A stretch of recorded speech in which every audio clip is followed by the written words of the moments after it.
Shalom, magandang araw sa lahat and welcome to our session number 27 of the Sha'ar Habitakon or Gate of Trust by Rabbeinu Bakya Ibn Pakuda in his classic work called Chovos Halibavos or Duties of the Heart. So this is from the teachings of Rabbi Michael Skobach and presented to you by the Guide of Binainoa Congregation Philippines of Noah Nations. But before we start, gaya ng ating kasanayan, no, we always dedicate the zikot or merit ng ating pag-aaral sa Rifwa Shlema or madali ang pagaling ng lahat ng mga may sakit, no, lalo na yung mga alam natin, no, ating tandaan ang kanilang mga pangalan habang tayo ay nag-aaral, no. So, ngayon din sa ating mga sarili, ating ipagdasal na tayo ay tulungan ng Hashem, na tayo ay bigyan ng sapat na unawa upang ating remember, no, or hindi natin makalimutan lahat ng ating mga nalakay sa araw na ito. At of course, sa Israel, ating pinapanalangin, no, kanilang kapayapaan sa buong lupa ng Israel. At tagumpay sa mga Israel Defense Forces. So, this is now chapter 4 of the Sha'ar Habitakon, and we are studying about the 7 aspects of life where we can practice bitakon, no? So today we're going to continue, no, studying chapter 4. And last week we discussed about the consequences of testing God to save us from death. Even if a person intentionally disregard or siya ay naging pabaya, no, sa kanyang safety, no? So this is testing God, no? It's like saying na testingan ko nga kung i-save ako ng Hashem, no? So that is a way of testing, no, God. So we answered the question, no, or the issue about what if the person might die, no? Paano kung siya ay hindi tinulungan at namatay siya, no? Hindi siya tinulungan ng Hashem. So we are told that he'll be considered as if he had committed indirect suicide. Hindi man siya direktang nagpakamatay, pero siya ay kinukonsidera, no, sa mata ng langit, no, sa mata ng Hashem, na siya ay nagpakamatay din dahil siya ay magiging accountable pagkatapos na kanyang kamatayan, no. So we saw that in the proof text na binigay sa atin, no, in the previous study in section number 26 in Amos chapter 1 verse 11, where one of the worst sins of Edom is taking the life of a brother, no? So hindi literal na brother ito, kundi yung kamag-anak mo, no? Even yourself is too close, no? Kasi according to this understanding, kung mas malapit sa iyo yung pinatay mo, so mas malaki yung kasalanan.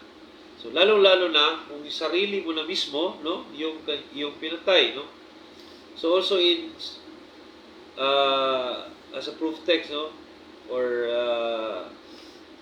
as a matter or a part of the discussion, sinali yung 1 Samuel chapter 16, where the prophet, no, didn't put his life at risk in the hands of King Shaul, and he is justified by Hashem, no. Though there's a Torah principle, Shluke mitzvah einam lizukim, no, that an agent of mitzvah is assured of protection, but the prophet Samuel realized or he thought, no, na hindi naman ganon ka ka risky, no, or dapat niya i-risk ang kanyang buhay, no, kasi hindi naman talaga necessary, no, na kanyang ilagay sa alanganin ang kanyang buhay sa kamay ng Haring Saul. So Samuel realized that his mission wasn't very risky, and he is particularly commanded not to commit murder. No? Alam niya yun, no? Being a righteous person, that when you are careless about your life, then you are committing murder. Because suicide is murder.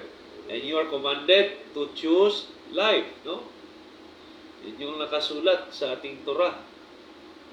So we see in this story that even if you are engaged in a divine mission, kahit kagaya ng propeta na nasa isang mission na banal, no, we still have to take safety measures. Hindi pa rin tayo dapat magpabaya. No? Just like a soldier of Israel who wears an armor, no, is not wearing it, rather is being reckless and might result to death. So kahit na yung sundalo ng Israel na nasa isang banal na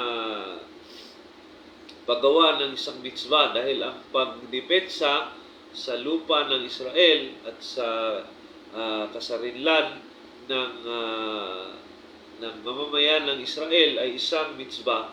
Ito ay isang merit, no, na pwedeng magawa ng isang sundalo ng Israel, no?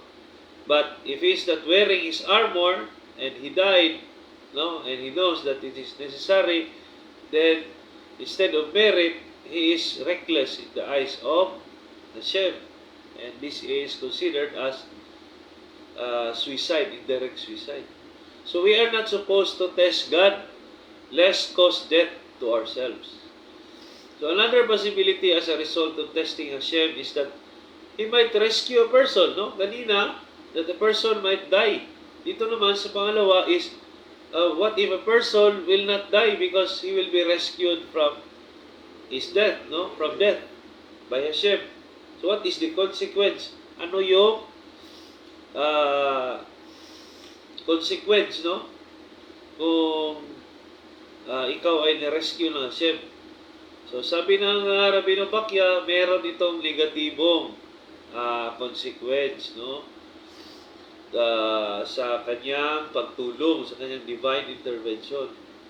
Ang tao ay mawawalan ng kanyang heavenly savings account, no? Mababawasan, hindi mawala yung kanyang pondo sa langit, yung pondo niya na mga magandang gawa, no, mga mitzvots, because he used that up in testing Hashem, no?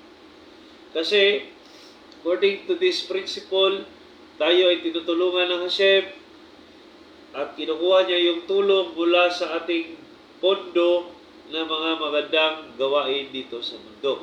No? We have that what we call a heavenly savings account. So, doon kinukuha yung tulong ng Hashem. So, ang problema niyan, kung ubos na yun, so, that becomes a problem, no? Losing this marriage will affect our share in the world to come. Okay? So, that is what the Tractate Shabbat, page 32a, no? The Talmud teaches that one must never stand in a place of danger and say that I am not afraid because Hashem will produce a miracle. So, the Talmud, in Tractate Shabbat, page 32a, says, no, na hindi tayo pwedeng magsabi na hindi tayo aalis sa isang delikadong lugar dahil tayo ay sasalbahin ng Hashem, no? So, ito yung isang kasalanan, no, na magiging yung hindi tayo what we call this, magiging careful sa ating or exercise safety measures sa ating buhay, no? So, merong merong example diyan, no, na binigay ang ating Rabbi Skobach, no? If my memory serves me right, no? Pero isang tao na nasa gitna ng isang baha, no, malaking baha, at merong dumating sa kanya na isang sasakyan pangdagat, no, isang boat na may rescuer. Sabi niya, hindi ako alis dito kasi alam ko rescue ako ng Hashem. So, yung may dala ng bangka ay hindi nagtagumpay sa pag-rescue sa kanya. Ang pangalawa namang dumating ay isang helicopter, no? So, sabi rin niya sa yung operator ng helicopter, hindi ako sasakay kasi i-rescue ako ng Hashem. Alam ko, yun yung sinasabi niya. So, nung siya ay namatay, kasi nga hindi siya nagpa-rescue sa bangka at saka sa helicopter, kinumpronta niya ang Hashem, no? Sabi niya, bakit hindi mo ako i-rescue? Sabi mo, i-rescue mo ako, nakasulat sa mga sinabi mo. Sabi naman ng Hashem, pinadalhan kita ng bangka, no? Pinadalhan kita ng helicopter. Bakit hindi ka sumakay doon? So, yun, no? So, hindi tayo pwede na hindi gumawa ng hakbang, no? At asa lamang sa ating paniniwala, no, na ang Hashem ay tayo ay liligtas. Ililigtas siya tayo sa iba't ibang paraan, no? Gumagamit siya ng mga instrumento. So, what if there's no miracle that will happen? That is the question now, no? Ano kaya kung walang milagro na mangyari? Then that person will spill his own blood. Kaya nga, no? Nangyari, he was expecting a miracle, then hindi nangyari. So, siya ay namatay at yun nga, he spilled his own blood. No? So, even if a miracle will happen for him, it will be deducted from his marriage. Yun yung pangalawang aspeto ng ating pinag-uusapan. No? So, what if he is rescued and he will not die, no? As a result of testing God? So, yun ang consequence. The rescue will be deducted from his heavenly marriage. So, this is proved by a text in Genesis chapter 32, verse 11. No? Sabi ng Jacob, I have become diminished, nabawasan ako by all the kindness sa iyong kabutihan at truth, no? At iyong katotohanan na ginawa mo para sa iyong tagapaglingkod that you've done for your servant. So this is explained by Rashi, no? Rabbi Shlomo Yitzhaki, no? The famous commentator of the Torah, no? Sa kanya nagmula yung mga pagpapaliwanag, no, na ginagamit simula pat mga sinuunang panahon hanggang ngayon, no? Siya yung pinaka-top of the line na explanation ng Torah, ang Rashi, no? Explain niya na si Jacob was worried in his meeting with Esau. Siya ay nag-aalala dito sa Genesis 32 verse 11, no? Siya ay nag-aalala dahil siya ay makakaharap yung kanyang kapatid na si Esau na gusto siyang patayin, no? At dahil maraming beses na siya niligtas ng Hashem, na siya ay nag-aalala na baka wala na siyang naiwang merit upang this time kapag siya ay kakalabanin, no, ng kanyang kapatid, ay siya ay hindi na mare-rescue dahil naubos na ang kanyang marriage, no? Yun yung kanyang worry, no? Kasi alam niya yung kapatid niya, si Esau ay isang hunter, no? While siya ay isang farmer, no? So siya ay talagang desidido na patayin si Jacob, no? Itong si Esau. Dahil nga doon sa nangyari na inakala niya na siya ay inagawan ng kanyang karapatan bilang firstborn son, no? At yung firstborn blessing ay nawala sa kanya. So, also in Genesis chapter 28 verse 11, no? So, before going to sleep, Jacob arranged a number of stones around his head. Sabi doon, sa verse na yun. Lagyan niya ng bato yung paligid ng kanyang hinigaan, no? So, ang kanyang purpose is para mapakita na siya ay mapoproteksyonan ng bato, no? Kasi hindi niya gustong buong-buo, no, na bibigyan siya ng milagro ng Hashem, no, na hindi siya makakain or gagalawin ng mga wild animals, no, at saka yung mga robbers, no. So it is his way of possibly lessening the reduction of his spiritual merits. Kasi kung buo yung pag-rescue ng Hashem sa kanya at wala siyang ginawa, so lahat ng pag-rescue ng Hashem, buo rin yung kukunin sa kanyang heavenly merits. Sa kanyang isip, kung siya ay may counterpart, no, meron din siyang gagawin, so hindi gaano kalaki yung mapabawas sa kanya. So, yun yung mga bagay na iniisip ng Jacob. So that is all about the first of the 7 areas in life where bitakon is relevant, no? So ito yung pinag-uusapan natin, no, sa chapter 4. Yung pitong aspeto ng buhay kung saan yung pagtitiwala natin sa Hashem ay importante, no? So which is about our well-being. Okay? So, ang pangalawang area sa ating buhay na kailangan ma-exercise natin yung ating bitakon or trust in God, no? Is sa ating ay tungkol sa ating namang livelihood or ating hanap buhay, no? So kung kanina ito ay tungkol na sa ating well-being, sa ating sarili, sa ating buong pagkatao, no? So ito naman ay tungkol, ang pangalawa naman ay tungkol sa livelihood or sa ating kabuhayan.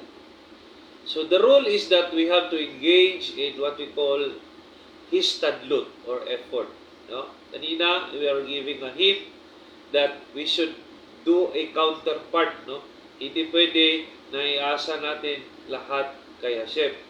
Kasi whatever rescue na ibibigay niya sa atin ay kabawasan rin yun sa ating naipon na mga heavenly or spiritual account, no?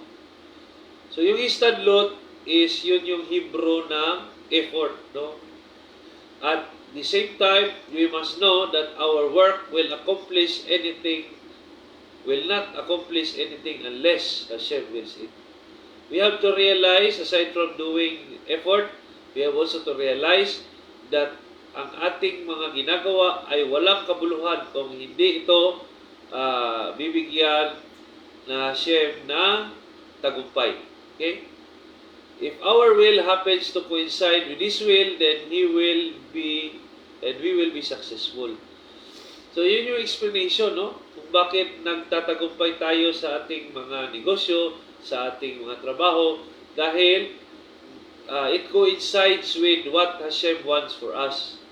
Pero kung gusto lang natin yon at hindi gusto lang Hashem, then we will not be successful, no? But if gusto lang Hashem yon, so magiging successful tayo, no? So for how many years we become successful and we are also righteous in the eyes of Hashem, then it goes to show, no? Ito ay nangangahulugan lamang na yung pinasok nating hanap buhay, no, or source of livelihood, business, or ano, ay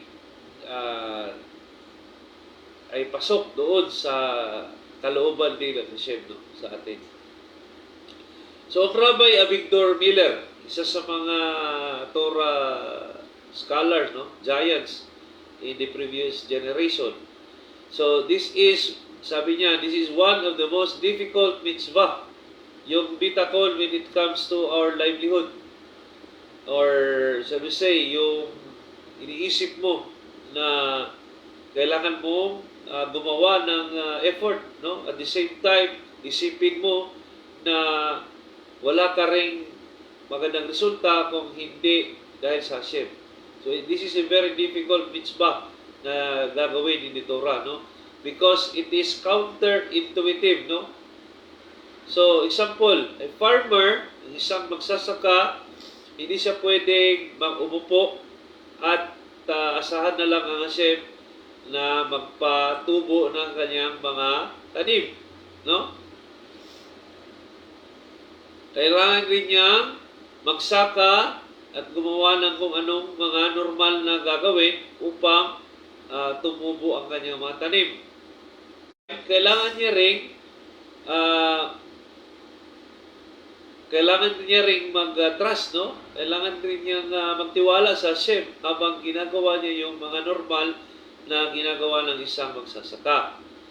He will trust, he has bitakon, no, that Hashem will protect his crops and give him a good harvest. However, he must remember that no matter how much work he put on the field, he has to believe that he has done nothing. Wala rin yung kwenta yung ginawa niya. And that God who is doing the work and producing the result. At yung mga tagumpay, no, yung magandang harvest ay ang Hashem pa rin yung gumawa noon at hindi siya, no? So mahirap isipin yun, no, na yung mga effort mo ay wala pa lang kabuluhan yun. It is still Hashem ang nagdidesisyon kung ikaw ay magtatagumpay, no? So yung ibig sabihin, yung effort mo is just to comply with His instruction na ikaw ay gumawa, no, para ikaw ay kumain. By the sweat of your brow you shall eat bread, no? Isa yung mga hint sa atin, isa yun sa mga kautusan sa tao, no, na kailangan siya ay gumalaw at Hashem naman ang magdidesisyon kung ikaw ay magtatagumpay o hindi, no? So the difficulty is that you have to completely trust that God provides you but should behave as if He doesn't provide for you. Kaya ikaw ay nag-effort, no? Kaya ikaw ay nagsisikap. So yun yung mental conditioning na tinatawag. Kung sa military pa, tinatawag yun na attitude, no? Ina-attitude mo na ang Hashem ang pa rin yung nagpo-provide sa iyo, no? Pero kailangan ka rin gumalaw, no? Kasi hindi mo dapat iasa din sa kanya lahat.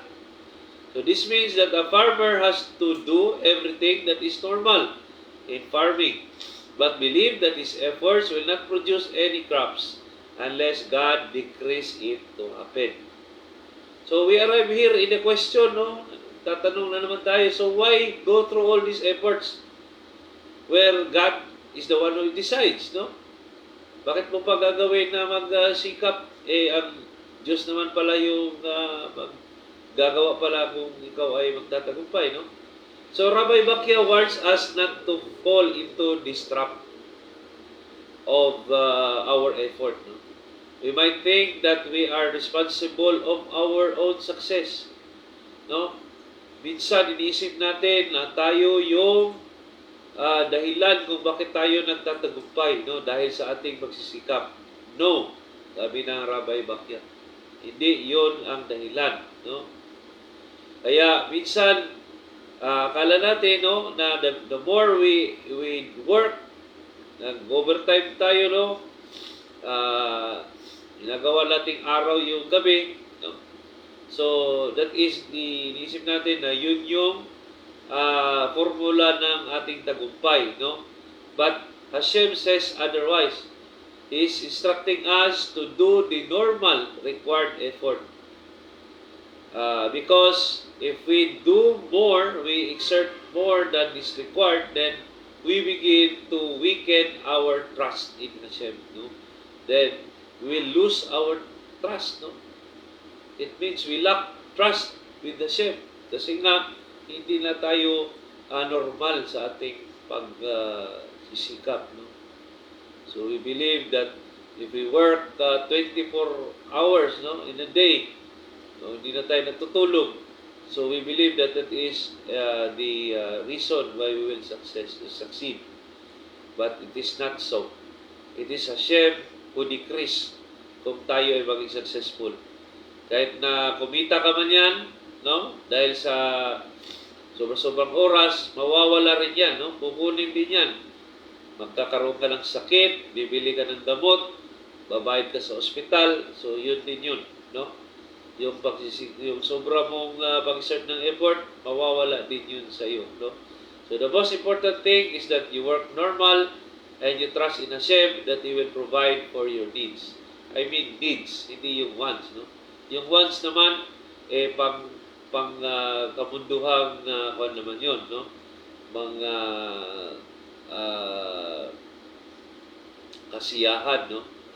So, yung needs, yun yung pinoprovide talaga ng Hashem. Yung pagkain natin, yung susuotin natin, yung bahay natin, at yung pangailangan natin sa pagserbisyo sa Kanya. Yun yung mga needs. More than that, ay hindi talaga yun kailangan natin. Kung hindi, yun mga gusto lang natin, no?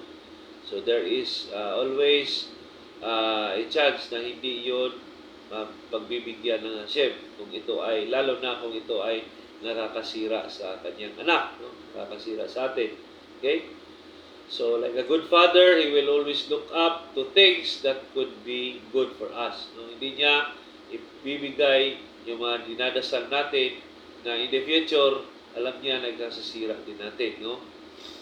So, not all people can handle much money, no? Kasi minsan, kung marami kang pera, kakasira din yan sa'yo dahil hindi lahat nakaprogram na mag-handle ng malaking pera. Ganon din sa mga ibang bagay, no? So, meron tayong, every individual in this world has its own program, no? Kung ano yung gagawin niya dito sa mundo. May mga specific instruction tayo. Ang atin lang is hanapin ang ating purpose, no? By studying Torah, makikita natin kung ano talaga yung purpose natin, no? So, because when we study Torah, we draw light from the Torah. Kumukuha tayo ng liwanag mula sa Torah. Kasi doon itinago yung divine light, no? Yung light, according to our rabbis, yung liwanag na ginawa sa unang araw, no? Hindi yung buwan na ginawa sa, or yung araw na ginawa sa pang-apat na araw. Yung light, yung liwanag sa unang araw sa paglikha, no? In Genesis 1. Yun ay tinago sa Torah. Sa physical world, nakikita natin yun bilang mga salita ng Hashem, no? Pero ang totoo niyan ay doon tayo kumukuha ng liwanag, doon kumukuha ng energy ang ating mga kaluluwa. At sa pamamagitan ng pagkuha ng liwanag ng Torah, tayo ay nakakakita ng ating purpose. Tayo ay nakakikita yung ating direksyon, kung ano talaga yung mission natin dito sa mundo. Okay? Kapag nagawa natin yun, and coupled with Torah study, with prayer, service, and with acts of loving kindness, and doing our mission, then we are assured of our place in the world to come. We are assured of our kelek leolam haba, or yung ating pwesto sa darating na mundo, or ulam haba. Okay? So, Hashem uses our livelihood. Ginagamit niya yung ating hanap buhay o ating negosyo para mag-provide sa atin, no? Sa ating pangangailangan, no? So, instrumento niya yun upang i-provide sa atin ng ating sustenance. We must be thankful for that as well as for allowing that it will come as a result of our efforts. So, pag yung mga ating pagsisikap ay nagresulta ng tagumpay, so yun ay napakalaking dapat ipagpasalamat natin sa Hashem dahil binigyan niya tayo ng oportunidad na yung pagsisikap natin ay nagbunga ng tagumpay. Dahil maraming nagsisikap, no? Maraming hardworking people, no?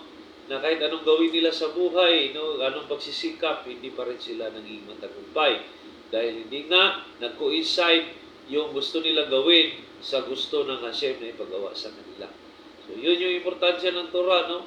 Kaya, encourage ko lahat na talaga bumalik tayo sa Torah, bumalik tayo sa totoong Diyos, no? Hashem, the God of Israel, the God of Abraham, Isaac, and Jacob, who gave the Torah to the Israel, no, to the Israelites through Moses, sometime around 4,000 years ago. And until now, yung katuroang yun ay pinagpatuloy ng mga angkan ng Israel, ng binang Israel. At tayo, na nasa ibang parte ng mundo, ang ating obligasyon ay sundin ang mga yapak ng mga anak ng Israel. Upang tayo ay may konekta nila sa ating tagapaglikha, the Creator, the Master of Universe, Rebunu Shel Ulam. No?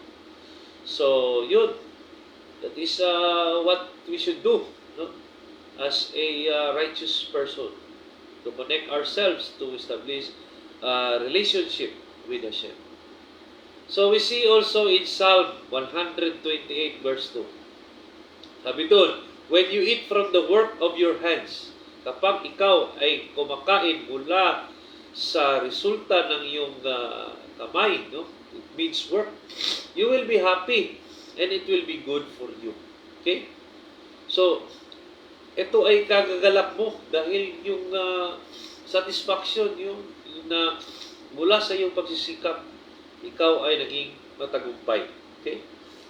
So, the final phrase is, it will be good for you.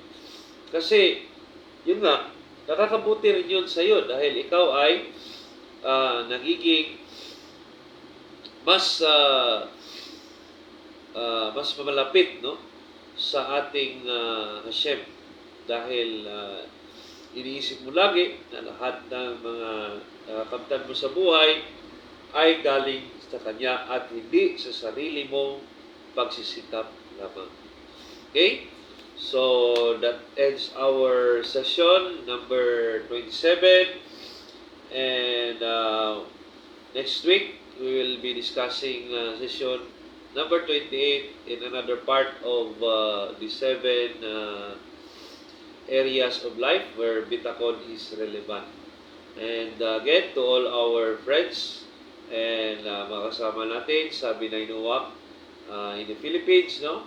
At sa mga kasama natin sa Philippine Army, especially to the Corps of Engineers, no? So, aking pinagdadasal na kayo ay mabigyan ng pagpapala, no, ng kapayapaan at protection and sustenance sa inyo at sa inyong buong mga pamilya. And once again, Shalom, shalom, and Liit Raot.